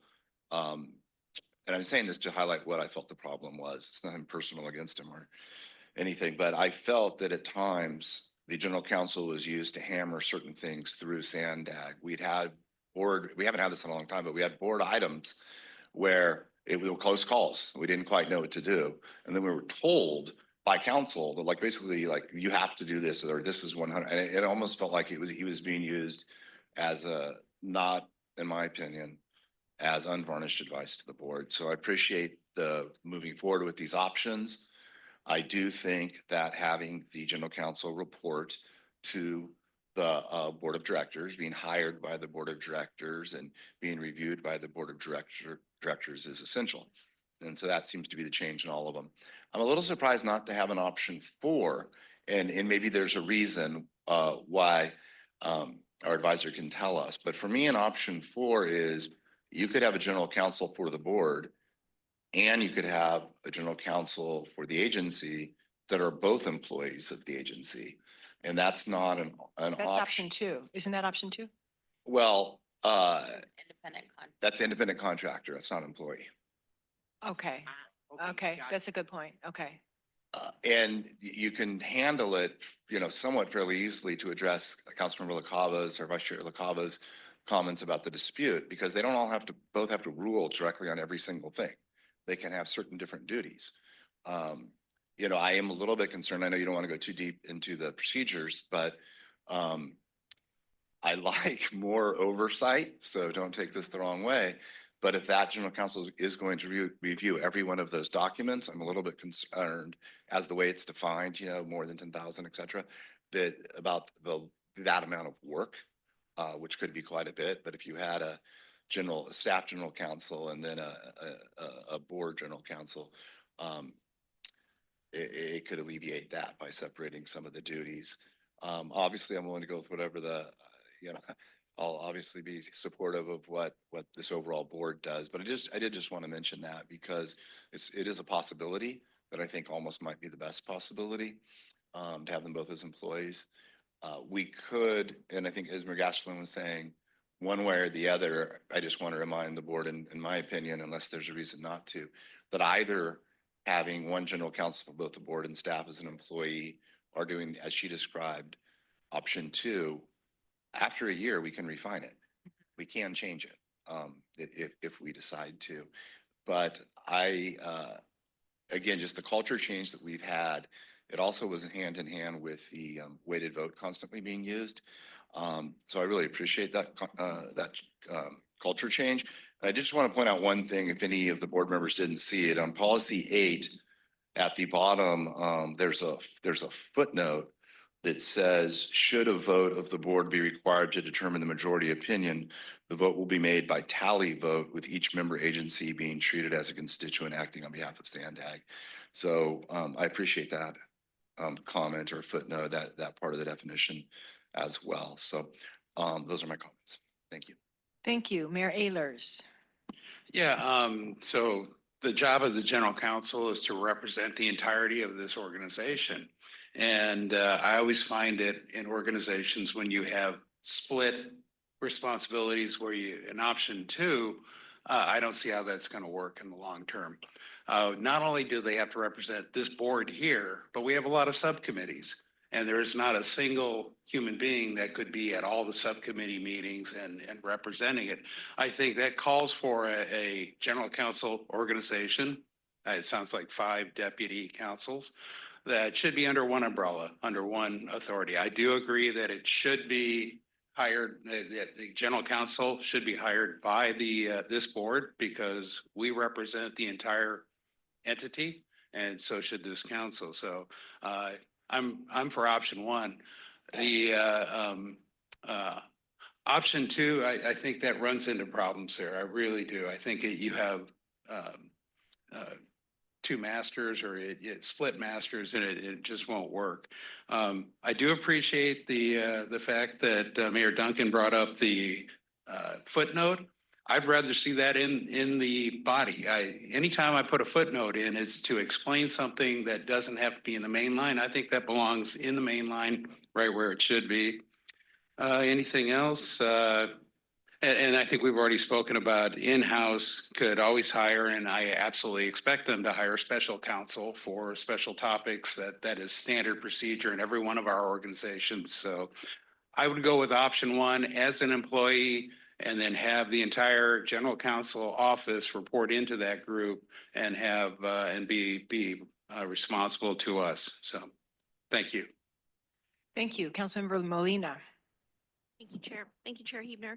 I apologize if this was stated already. My question is, the model for SANDAG, has it always been the model described as option one, where it is one general counsel that oversees the entire office? But the Yes, so- appointing authority was the CEO. Yes, It was hired by CEO. Okay. not by the So the board. change, so this is a change. Option one is a change Yes. to what has happened in the past. And the change is this one individual would be appointed by the board. Okay. My second question had to do with following up Mayor Duncan's question about should there be an option 4 where both, if there are 2 individuals, one that responds to matters of the board, and a counsel for the matters related to the board, and then a counsel related to the matters for staff. Can both of those individuals be employees of SANDAG? Or I guess I'm not understanding the need for there to be an independent contract for the individual that would be representing the board. How would you say, the ethos around that? Does it need to be independent in order for that to work? Yes, so what I will tell you is the reason that that option isn't up there is because the way in reality the Office of General Counsel functions is that you have a general counsel who, at least in the past, that's overseen all the staff in the Office of General Counsel, all the other attorneys. And all those other attorneys can review contracts, help staff, go to committees and oversee committee and subcommittee meetings. So they all support the agency's needs, but under the direction of the general counsel. And they're all employees. All those other attorneys are employees of the agency. So they're just not called the general counsel because they're not the lead counsel or the chief counsel. So that's in reality how it already works. The distinction here is that in the past at SANDAG, that general counsel has been appointed by the CEO instead of by the board of directors. Okay, thank you. I know, a different branch here at SANDAG is the OIPA, Office of the Independent Auditor. And that is, that individual, Courtney Ruby, is an employee of SANDAG. So I think it would work to have 2 counsels, both of whom are employees, without the need for an independent contract for the one that's representing the board. Because it seems to me that there is an established norm with OIPA being an independent contractor. However, being an independent auditor, however, remains an employee of SANDAG. So I am in favor of whatever option happens. The appointing authority is the board of directors. And And I haven't quite made up my mind if it should be one figure and then there's a branch of personnel under them, or if it should be two. I'm still open to either option. Thank you. Thank you. Councilmember Shin. Thank you very much. Thank you for preparing this. I have a kind of question towards Alfred. Have you noticed through your course of time being here that there are like split roles that you end up seeing? One where you have to kind of lean in towards SANDAG and work with Mario, and then there's other times where you're trying to like resolve all of us rascals from having to figure each other out. Sometimes there's conflicts, right? Like the mayor here and I, we might disagree with what's going to take place, and it's not going to affect the rest of this board, but we'll need to kind of hash things out. Do you see that delineation? Yeah, I have seen that come up, several times, which is part of the reason why, I was, as I thought it through, I was leaning more towards option two, because I thought that additional layer of independence would be helpful, because with those experiences, also just, looking at the history of this agency and, some of the issues that we've had with going through the press, the, auditor recommendations. I think it's great that it's like the board is leaning towards an option that would have the general counsel report to the board, but just kind of, my experience working with other agencies has been, when you do have a general counsel that's on site every day, shoulder to shoulder with the staff, it does create a situation where, having that additional independence from someone external has been helpful in those circumstances, because I also work with another large transportation agency that has the option two model that they use. And the board just really likes having, that independent board counsel for like the situation Mayor Gasterlin mentioned. When those issues comes up, they just like knowing that they have their own lawyer that's independent, that's not on site working every day, but, with the people that they can go to. One of the benefits that's mentioned with the independent counsel is the deep bench. And there at that agency, they also use the board for that purpose as well. There are times when a lot of things hit the staff all at once and they get overwhelmed, it's a lot to deal with. And they have a board counsel that they can go to kind of help with that overflow issue. Somebody that already knows the agency is already familiar with the issue, and they can kind of step in, and deal with that. And, we have the advisory members, we have the voting members, this is a lot of issues that have come up, and it's been helpful, at least the feedback I've gotten from the directors who've utilized that service, where there is conflicts issues or, ethics issues or, issues where they just need a sounding board. So that's kind of been my experience to date. So. Yeah, I partially bring that up just because if you think about how much we can rotate this board so often, that I'm the rookie here coming in, and if there's something that's already conflicting with my city, it would be great to be able to lean towards somebody independent. I understand what Mayor Duncan was saying about an option 4. I think option 2 is still a better one for now, just because once you have an employee, you're kind of pot committed with everything about them, including benefits, retirement, the whole bang. So I could either see one of two. We either go option 1 and all of a sudden feel the stress and need to go to option 2 later, or do option 2 and see that there is not as much that we need out of an independent contractor, and then whittle that away to option 1. So it's a good question, but I'm just trying to see with the feel, not just of you, but also seeing like, Mario, do you have an opinion on this, or are you allowed to give me your opinion? Yeah, I do have an opinion, but I've been trying to be very neutral. No, actually, first of all, I don't think I have had any direct communications outside this meetings with Alfred, because I've been very respectful of that direct line to the board. I don't think only when I said welcome, that was it. So, yeah. And you are talking more directly with our council internal, but not with me, because that's not my role. I personally, like Mayor Duncan kind of alluded as, and also Delmar, Mayor Gasterland, I think in option 2, it's a good one right now to test the waters. And then the board can decide if you want a permanent employee or not. It would be determining the workload that internal counsel would have. Would that be merit for a full-time employee or not? And figuring that out, it gives, what I've seen is that having an external counsel provide input directly to the board, it also frees out time from internal counsels who are working on contracts, labor issues, employment issues, and I'll give you an example, and it's not nor good or bad.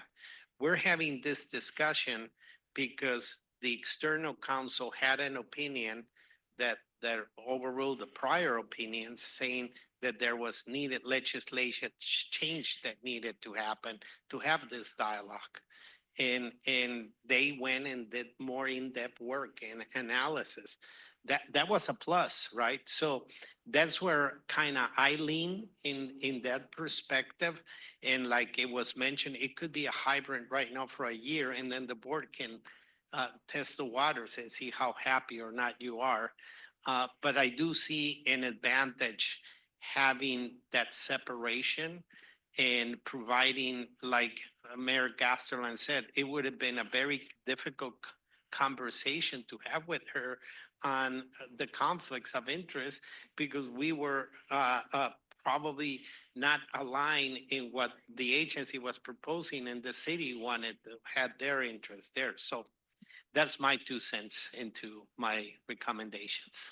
Yeah, I definitely am opposed to option 3. I do think, and no offense to you, Mario, but it's just a great check and balance to not have option 3. It seems like after having a discussion right now, that option 2 is something to lean into, with the independent contractor knowing that it's almost a probationary period of an experience to determine whether or not we even need this attorney or not. And then if we find out that we do, we can carry this on. And if it ends up feeling like it's a permanent position, then so be it. But for sure, the board needs to appoint 1, 2, or whatever. The board needs to have that control. And I firmly think that that's the best. We put 3 because we just wanted to generate that discussion. Okay, you can blame me.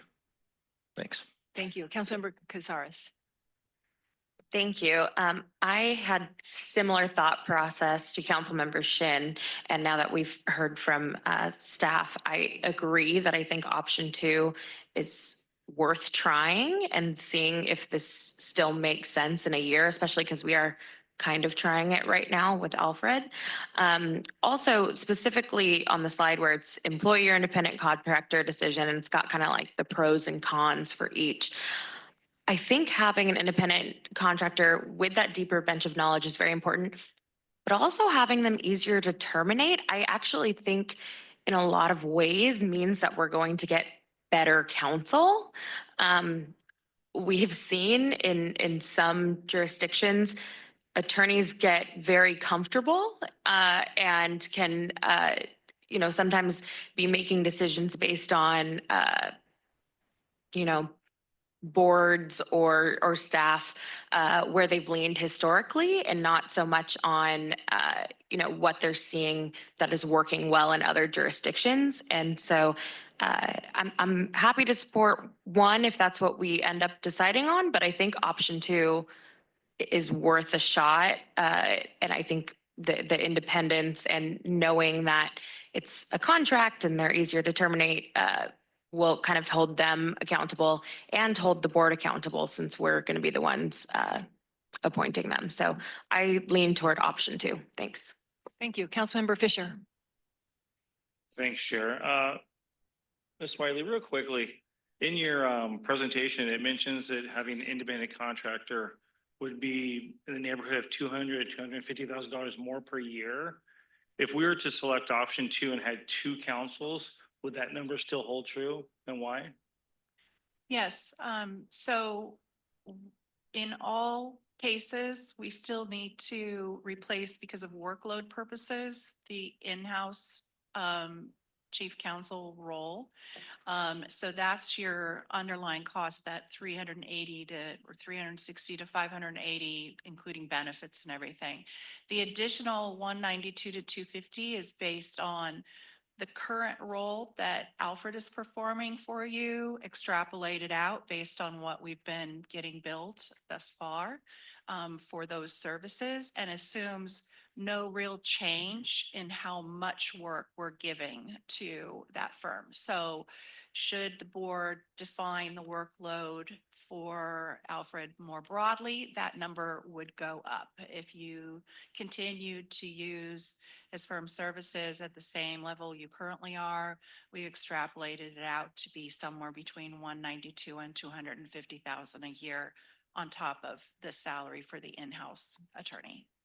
And I want to add to that, this is just a very simplistic analysis because it doesn't take into account how much work would be off the plate of one single general counsel.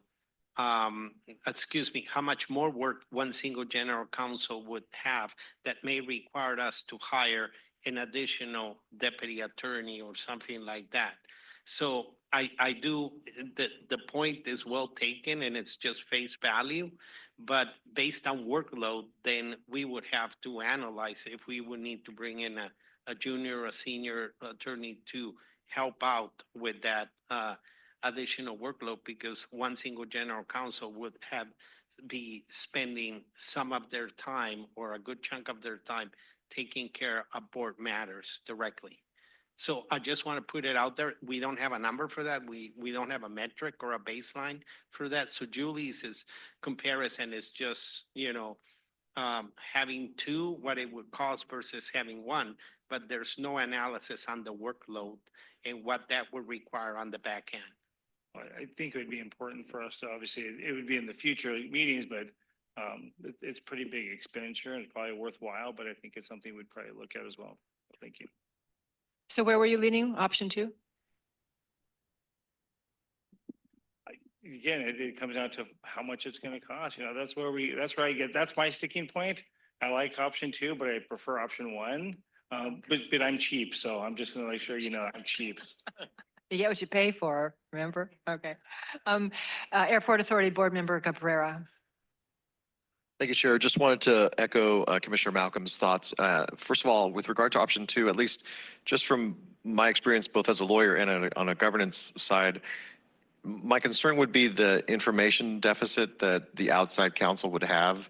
There would be an advantage to the inside counsel in that sense. They have their hands in everything throughout the organization, and one lawyer at the top that reports to the board has that knowledge base, and they don't have to go searching for it. They don't have to fight for it. They have it because all the lawyers report up to them, and then they report to the chair, report to the board. In terms of the way the port and the authority function, all of the conflicts that you guys have referenced in terms of the conflict between staff and potential board questions are resolved, at least in my experience, and I think Commissioner Malcolm's experience, by the fact that the board is who reviews, hires, fires, and sets comp. That clarifies everything. In my experience. And I'm sure in Commissioner, not to speak with you, but I think that's what you said as well. And then finally, in terms of the ease of termination, regardless, even if it's an in-house employee, they're going to be at will, I believe, is the structure, and it would take a majority of the board to fire either. So I'm not sure it is always, we're in California, it's a little bit harder to fire employees, obviously, but there's paths to that. And at this senior of a level, there's certainly structures you could put into the agreements to make it as easy as possible. So I'm not sure that should be necessarily the deciding factor, but my concern with option two, and I understand the pull of it, is just that information deficit that the outside lawyer would have vis-a-vis the general counsel. Thank you. Before I go back to some who have second bites at the apple, I think I'll weigh in. I'm leaning to option two, and I like the idea of option four as a possibility also. Because of the information deficit is where I would lean to option four. The thing that I like about having two separate and having somebody who might be around a little bit more often, which is option 4, is that information deficit. If they're in the room, so to say, and that they are able to see, you know, if there's any abuse going on, if there's any funny business going on, if there are decisions are being made that are not quite right, given the board's direction. But I'm leaning toward, from what we have on the table here, option 2, and giving that a try for a year or whatever term we think would, a year after hiring, I guess it would be. I just think that we need, and having been one of the small cities, I wasn't on this board when this happened, the small cities who sued on the RENA allocation. You know, there was a real struggle with the general counsel at SANDAG against our cities, and it was upsetting. We could have probably gotten a better result if we had had a more cooperative council at SANDAG that understood where the cities were coming from and follow through. So that leads me to wanting 2 individuals and some to oversee. All right, second bite at the apple, Mayor Duncan. Thank you. I'll be very quick. You know, I'm going to, advocate for option 2 as well at this point. One thing to note from option 2, and to Jack Fisher's point, is that, that's an estimate of what it would cost for board council. We're talking about board council, and we can, as a board, decide when we hire what that definition is. But I think given where we've been in the fairly recent past, it seems like a long time ago, but just a couple of years ago, also with the upcoming RENA, as you're saying, issues we'll be facing, I do think there's a benefit to having a board council. I don't think it takes away any of the option 1 type relationship that's been mentioned by the port and the airport authorities, because, that person can still be the general counsel, and we can still hire that person. But to, Councilmember Shin and everyone else who spoke, Councilmember Cazares, the, ability to have an independent board council contractor that we can help define and hopefully at time lessen the cost of it, or assign more when we need it, potentially on RENA, is, I think, the wise way to go for this year. So that I'll be supporting that. And I appreciate everybody's comments, well thought out comments. Thank you. Thank you, Mayor Ehlers. Yeah, Mayor Duncan just used the term independent board counselor, and that brings to mind, who are they representing? Why are they representing something different than the board, than the entity? And I will go back to the job description for this role. It is to represent this entity as a single. That they're independent from even me, and they're not my advisor. I would never expect Alfred to give me personal advice. That's not your job. Your job is to represent us as an entity. And so I think we're setting up what I would call an organizational conundrum, that we're going to have 2 different counselors, and at some time they're going to disagree, and they both work for us.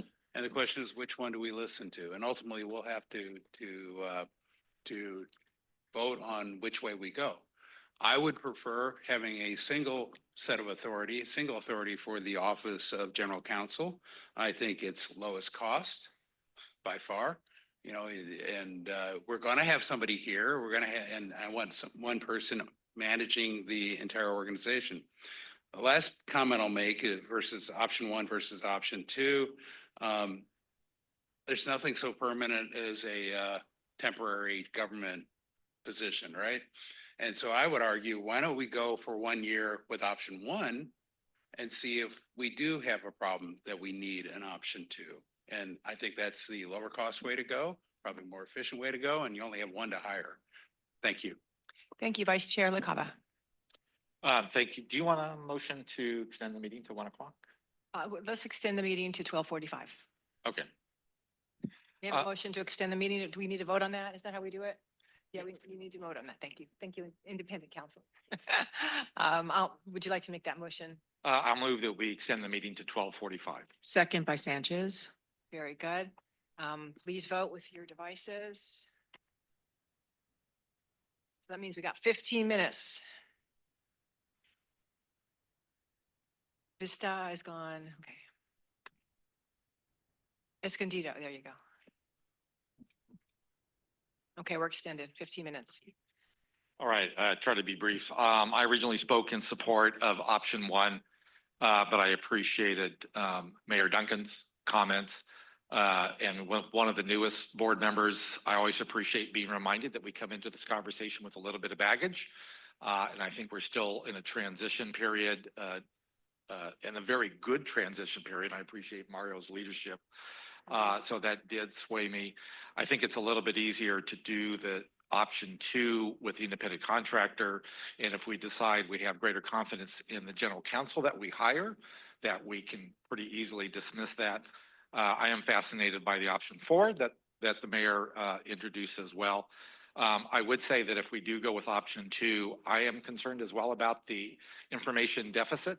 And I would expect that independent contractor to actually have full access to everything that is going on a daily basis, much like the independent auditor is, because I'm not looking for an independent contractor just to be my personal attorney or the board's personal attorney, but to actually say, I've reviewed the contract or the agreement or the MOU in front of you, and I'm fully supportive of what is being brought forward so that I, as a civil engineer by training, doesn't have to go through the legal analysis. So I am now supporting option two going forward. So Would you like to make a motion? I would move that we direct staff to prepare a request for proposal for an independent contractor to report to the board and to initiate a recruitment for a general in-house counsel as an employee. I'm happy to, Second. oh, go ahead. Second by Gasterland. Okay. Mayor Sanchez, you're on the board. Thank you. Thank you. Yes. What I had spoken to was basically a hybrid, which is basically the number two. But in the sense that, that we ensure that we have that, those relationships, that information, the history, all of that. So I do think that doing that for a year, as has been said, and kind of trying to tweak it so that it will ensure that both have equal, like you said, equal access, equal information, and developing that kind of history and relationships. So yes, I am supporting the motion, but hoping that somehow we add our own kind of requirements that would make it work as best as possible. Yeah, that will come with a policy. Okay. And Mayor Snow, you're our final speaker. So in my meetings with staff prior to this meeting, I kind of went through the logistics of how these different options would work. Option one still works out the best logistically. We have an in-house team already, and with several lawyers who are already there. Once we take option two, they will have a new boss. So they will have, the boss will be the CEO, and the new attorney will be acting at their own law firm with all the conflicts of interest that come with that law firm. And they would be acting in their own universe. That doesn't make sense on the current structure. So we would be totally toppling over the apple cart if we adopted an entire new structure for this by hiring the independent contractor. The independent contractor under the current model that this is proposing is that the CEO will be in charge of the current cadre of legal attorneys that we have. We don't just have one attorney. We have at least 5 attorneys, correct? So we're going to have 2 different law firms trying to act together. Being a lawyer and having already worked in circumstances like this, that doesn't make any sense as this organizational structure. So I think option one is the clearest path to being able to accomplish what we want to with minimal disruption to the organization. My second point is that I think we're confused on this term independent contractor. It doesn't mean that they have some kind of independence from the organization or that they're somehow, it just means how they're paid. So one's paid through the corporate organization and the other one has a contract with us. That's the only difference. But when they have a contract with us, they have other clients. This organization would have to compete and watch out for conflicts of interest up and down there. So the potential that we would have to hire out more to avoid those conflicts of interest increases with the independent contractor. And so one of the things that I think we need to talk about is not just the increase in cost related to the contract with the independent contractor, but also the costs that will come associated with the conflicts of interest. And then finally, my third point is just to highlight what Mr. Eller said, was that the lawyer works for SANDAG, not for us individual board members and not for us as cities. And quite frankly, when we come in here, we're supposed to put aside our city hat and be on the board. We bring our perspectives and our interests, but really when we come in here, that's what we're doing. And I think that somebody who's an employee would better understand their role, that they are here to represent SANDAG as the body and not our individual interests, would more fit in line with what their obligations and what their ethical responsibilities are as an attorney. So I'm supporting option 1. I Mario. just wanted to clarify that under option 2, the idea is that the in-house attorney will report to the board and they will be the ones leading the legal team. That they will be, kind of like OIPA structure, working with the staff, but the board would select them. They wouldn't be reporting to the CEO, or the CEO would not be managing the legal team under the general counsel. Okay. Yeah, And- I just wanted to clarify that. Okay, and then there was one other issue, is that part of the amended changes also include reviewing all contracts that are over $10,000 and to send everything out to an independent contractor instead of in-house. No, So who's that reviewing wouldn't those? be, Okay. that will be done internally. Basically, option 2 is almost how it's functioning right now with the change that the general counsel internal or future ambulance boss and the rest of the team, you will be selecting them and they would have reporting. You would be checking how they're doing and they would have their own structure like OIPA has it. Basically they're independent of the CEO. They would just be working with us on getting things done. But Mario, I'm sorry, can I just add, section 6.2, what it says is that all contract documents except purchase orders for less than $10,000 and amendments for a no-cost extension of 30 days or less shall be reviewed and approved by an attorney in the Office of General Counsel. So it's not just the General Counsel, it's any attorney in the Office of General Counsel. Okay, and Supervisor Anderson? I'm prepared to vote if we're ready to go. And I think I'm stating the obvious. If this doesn't work in 6 months, can we change it? Of course we can.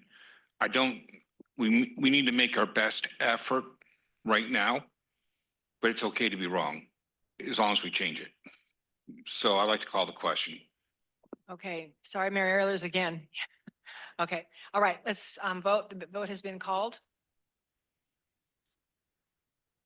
We're voting on option 2. We're giving staff is it written up there? There we go. Direct staff to initiate a request for proposals for contracted counsel reporting to the board and initiate a recruitment for an in-house general counsel to report to the board. And I would add that, staff will come in with policy updates to the board and to the executive committee so it aligns with what has been proposed. Mayor Rose, did you have a question? Just clarification, are we voting for option 2 at this point? Yes. Yeah, okay, Yes. thank you.